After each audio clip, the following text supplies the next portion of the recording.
2월 14일 월요일. 너무 고르지 말아요. 아프리카의 어느 부족 중에는 결혼을 앞둔 여성들에게 이색적인 행사를 하는 부족이 있습니다. 먼저 참가 여성들이 각각 옥수수 밭에 한 고랑씩을 맡아 그 고랑에서 제일 크고 좋은 옥수수를 따는 여성이 승리자가 되는 것입니다. 그런데 이 행사에는 한 가지 규칙이 있습니다. 한 번 지나친 옥수수 나무는 다시 돌아볼 수 없습니다. 오직 앞만 보고 가다가 마음에 드는 옥수수 하나만을 따야 합니다.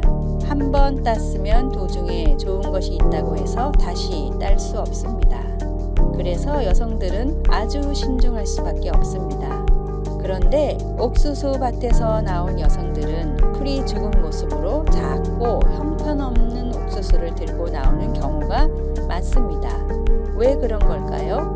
사람 마음이라는 게 이거다 싶으면 저 앞에 더 좋은 게 눈에 보이고 저거다 싶으면 그 앞에 있는 것이 더 좋아 보입니다. 결국 마지막 고랑에 이르면 선택의 폭이 좁아지는 것입니다. 세상에 완벽한 네 사람 혹은 완벽한 동료나 친구, 이웃을 찾기는 쉽지 않습니다. 100% 만족하는 사람을 만나려다 보면 어느새 시간만 흘러갑니다. 조금은 부족해 보여도 함께 채워나가다 보면 더욱 의미 있는 인생 아닐까요? 말씀, 마음을 같이하여 같은 사랑을 가지고 뜻을 합하며 한 마음을 품어. 빌립보서 2장 2절. 찬송 431장 주 안에 기쁨이 있네. 기도, 한 마음으로 서로를 낮게 여기며 다른 이의 일도 돌보는 마음을 품게 하소서. 예수님의 마음을 닮게 하소서. 아멘. 2월 15일 화요일. 깜짝 선물.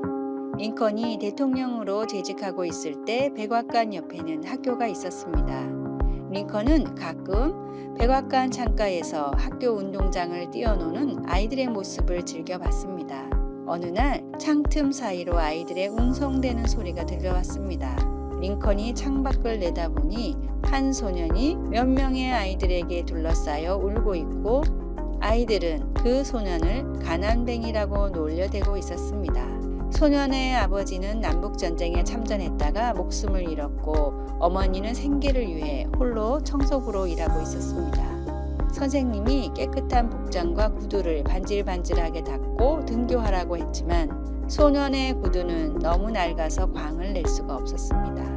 링컨은 이 소년에게 선물을 해주기로 했습니다. 이튿날 소년의 집에는 커다란 선물 보따리가 하나가 배달됐습니다. 그 속에는 가족들에게 필요한 식료품들이 가득 담겨 있었고 소년이 입을 멋진 새 옷과 새 구두가 포장되어 있었습니다. 소년은 광채나는 구두와 멋진 새 옷을 입고 등교했고 친구들의 두 눈은 휘둥그레졌습니다. 링컨이 존경받는 이유 중 하나는 사랑을 실천하는 일에 망설임이 없었다는 것입니다. 사랑은 미루지 않습니다. 사랑은 지금 이 순간 가장 가까운 곳에서 시작됩니다. 오늘의 말씀. 임금이 대답하여 이르시되 내가 진실로 너희에게 이르노니 너희가 여기 내 형제 중에 지극히 작은 자 하나에게 한 것이 곧 내게 한 것이니라 하시고.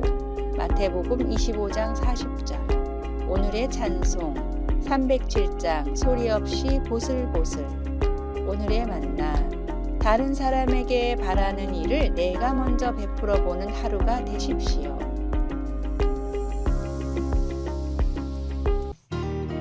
(2월 16일) 수요일. 깨어질 수 없는 믿음. 다이앤 독고 김과 남편은 첫 아들이 자폐 진단을 받은 후 인식장애가 있는 아이를 평생 돌봐야 할 상황을 맞아 매우 슬펐습니다. 다이앤은 그에 져서 깨어지지 않는 믿음에서 그들의 꿈과 기대를 사랑하는 아들의 미래에 맞추어야 하는 것이 무척 힘들었다고 고백합니다. 하지만 이 고통스러운 과정을 통해 하나님께서 그들의 분노와 의심 그리고 두려움까지 돌보신다는 것을 알게 되었습니다.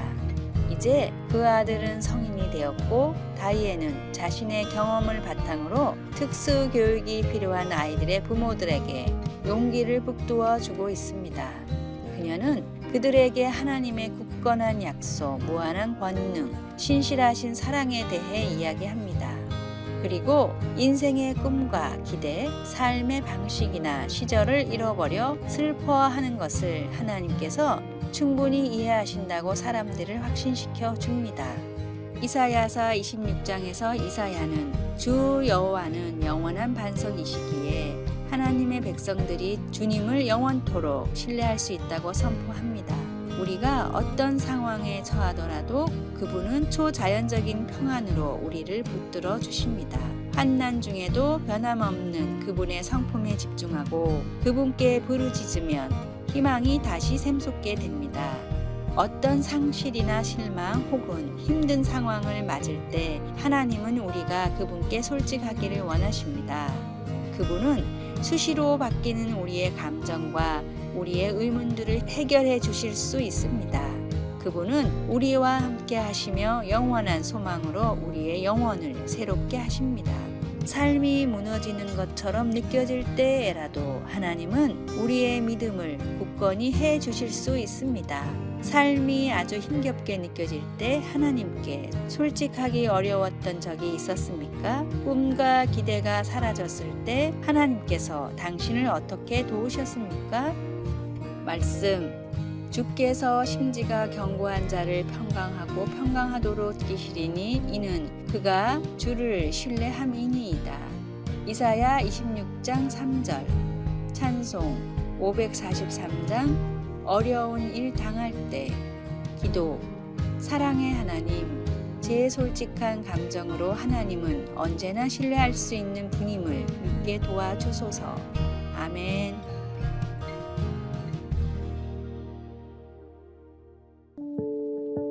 (2월 17일) 목요일.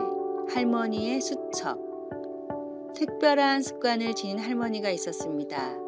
그 할머니는 시장을 보러 가거나 잠깐 외출을 하더라도 꼭 수첩을 가지고 다니면서 자신의 지출을 꼼꼼히 기록하는 습관이 있었습니다. 어느 날 이웃 사람이 궁금해서 할머니에게 물었습니다. 할머니는 지출하신 비용을 빠짐없이 그 장부에 다 기록하시나요? 그러자 할머니가 대답했습니다. 이 장부에는 나의 편안함과 즐거움을 위해 지출된 내용만 기록되어 있어요. 이를테면 단지 버스를 타기 싫어서 편한 택시를 탔다거나 몸치장을 하기 위해서 지나친 지출을 했을 경우 그 내용을 적는 거라오. 이웃 사람은 궁금해서 다시 물었습니다. 할머니, 그런 것들을 적어서 뭐 하시게요? 그러자 할머니는 이렇게 말했습니다. 내가 오늘 하루 나의 편안함과 즐거움을 찾는 동안에 어디에서는 고통을 받는 사람들이 있다는 걸 생각하고 나 자신의 편안함을 위해 쓴 돈만큼 보육원이나 양로원에 보내기 위해서 이렇게 하나하나 기록한답니다. 이 세상에는 기본적인 것들조차 누리지 못하는 이웃들이 많이 있습니다. 우리는 한 시대에 함께 호흡하며 살아가는 동지이기도 합니다. 다른 이웃들의 아픔을 외면하지 말고 작은 나눔을 실천하며 살아가는 아름다운 세상이 되기를 바랍니다. 오늘의 말씀, 오직 선을 행함과 서로 나누어 주기를 잊지 말라. 하나님은 이 같은 제사를 기뻐하시느니라. 히브리서 13장 16절. 오늘의 찬송 520장. 듣는 사람마다 복음 전하여. 오늘의 만나, 타인을 행복하게 하는 것은 향수를 뿌리는 것과 같다. 뿌릴 때 나에게도 몇 방울 묻는다. 벤저민 디즈레일리.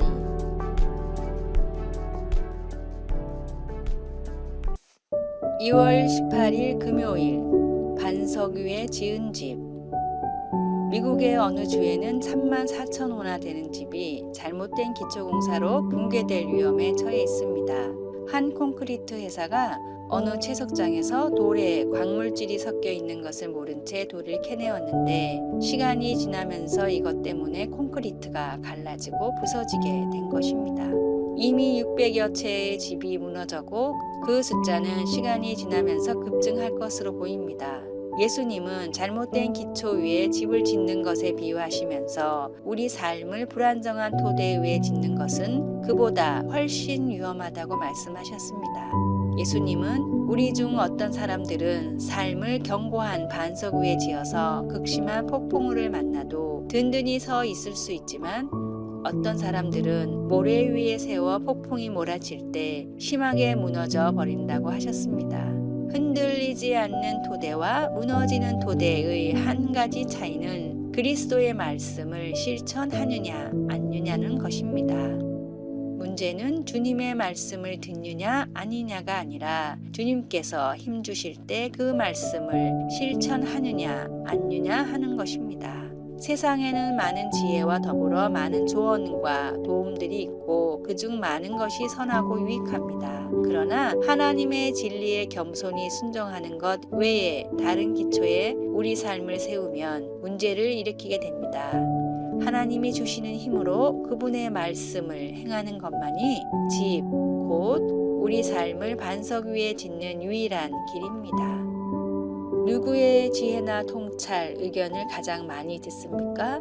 예수님의 말씀을 실천하며 삶의 기초를 더 잘 세우려면 어떻게 해야 할까요? 말씀, 그러므로 누구든지 나의 이 말을 듣고 행하는 자는 그 집을 반석 위에 지은 지혜로운 사람 같으리니. 마태복음 7장 24절. 찬송 204장 주의 말씀 듣고서. 기도. 제 삶의 많은 경우가 불안하고 그때뿐이고 모래 위에 지은 삶 같습니다. 이젠 흔들리지 않는 삶을 살고 싶습니다. 하나님께 순종하게 도와주소서. 아멘. 아래의 빨간색 글자 구독을 누르시어 더 많은 전도의 열매를 맺으시기를 기도합니다.